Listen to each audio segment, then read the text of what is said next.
2 spoon போதும் உங்க பிரச்சனைகளை கட்டுப்படுத்த. லயன் டேட் சிரப், தினமும் 2 spoon lion date syrup. Lion date syrup. ஒரு மகிழ்ச்சியான செய்தி. இதயம் நலனையின் விலை லிட்டருக்கு ரூபாய் 105 குறைஞ்சிருக்கு. செப்டம்பர் 2023ல 1 லிட்டர் இதயம் நலனையின் அதிகபட்ச விலை ரூபாய் 503. ஆனா இப்ப 1 லிட்டர் இதயம் நலனையின் விலை ரூபாய் 398 மட்டும்தான் தமிழ்நாட்டுல. அப்ப இனிமே எல்லாரும் இதயம் நலனை வாங்கலாம் இல்ல? மதுரை மாவட்டம் மேலூரில் நகராட்சி நிர்வாகத்துறை சார்பில் 6,60,00,000 ரூபாய் மதிப்பில் கர்னல் பென்னி குக் பெயரில் புதிய பஸ் ஸ்டாண்டு கட்டப்பட்டது. வணிக வரி அமைச்சர் மூர்த்தி தலைமையில் திறப்பு விழா நடைபெற்றது. புதிய பஸ் ஸ்டாண்டை நகராட்சி நிர்வாக அமைச்சர் நேரு திறந்து வைத்தார்.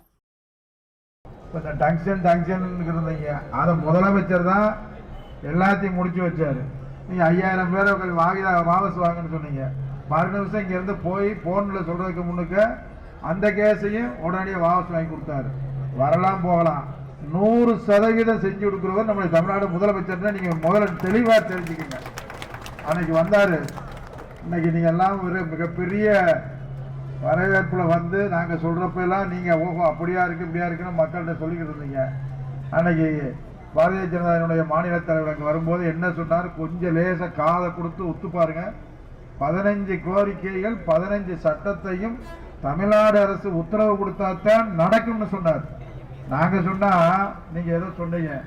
முதலமைச்சர் வந்து இன்றைக்கு எதுக்குமே சொல்லல, வாழ்க்கையில நான் இருக்கிற வரைக்கும் வராது, அப்படியும் நான் வரவிட மாட்டேன்னு திரும்ப திரும்ப சொல்லி அந்த தீர்மானத்திற்கு எதிர்ப்பு ஒட்டுமொத்தமான தீர்மானத்தை நம்முடைய முதலமைச்சர் கொண்டு வந்தாரு. நேரடியாகவே எங்களையும் கலெக்டர் எல்லாம் அனுப்பி அந்த 5 ஊருக்கும் போய் சொல்லிட்டு வந்தோம். சொல்லிட்டு வந்தாலும் கடைசி நிமிஷத்துல என்னமோ ஏதோன்னு நீங்க பதட்டத்திலையும் ஏன்னா வீடு போயிருமோ நிலம் போயிருமோ என்னன்றதுல அவரை பெரிய வரவேற்பு வச்சு சொன்னீங்க. ஆனா அவர் என்ன சொன்னாரு, மத்திய அரசு மாநில அரசு நாங்கள் விட்டாலும் மாநில அரசு நினைச்சாதான் அதை செயல்படுத்த முடியும், அதுக்கு ஒரு 15 இது இருக்கு அப்படின்னு சொன்னார். ஆனா ஒன்ன மட்டும் அவர் மாற்றி சொன்னார். அவர் சொல்லி நிறுத்தி வைக்கல.